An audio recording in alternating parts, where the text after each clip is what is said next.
স্বপ্ন যে ন্যাশনাল টিমের হয়ে নিজের দেশকে সার্ভ করা। তো এরকম একটা বড় ট্রফির সাথে ছবি তুলতে ভালো লাগছে। আশা করি সামনে আমরা এটার জন্য লড়তে পারবো। গল্পই তার গল্প সাজায়, কথা যেমন সাজায় কথা। কখনো কখনো নির্বাক ছবিতেই ভাঙে সহস্র নীরবতা। এই চ্যাম্পিয়ন্স ট্রফিতেই যেন আগামীর স্বপ্ন দেখা, গৌরবের বাণী উছলে পড়ে হয়ে ওঠে সুখের সফল গীতি। এই বাংলায় ক্রিকেট কেবল একটা খেলা নয়, ক্রিকেট মানে নানা গল্প, চায়ের কাপে ঝড়, বন্ধুর আড্ডা। ক্রিকেট মানেই হয়তো প্রেম। গেল 3 দিন চ্যাম্পিয়ন্স ট্রফি ভরিয়ে রেখেছে অনেক রকম মুগ্ধতায়। কিছুদিন আগেই এশিয়া কাপে যুবারা আঁকড়ে ধরে হাজারো সুখ মুহূর্তে ঠাসা ক্রিকেট মাঠ।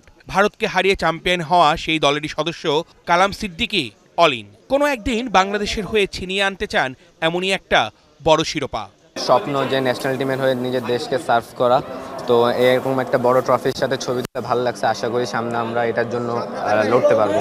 মাত্র 2 দিন আগে আমরা এসেছি, তো সবাই সবার বাসায় একটু রেস্ট দিয়েছে, তো সবাই রেস্টে গেছে। আর অনেকে আমাদের প্লেয়ার বিভিন্ন খেলাতে আছে, যেমন NCL এ আছে।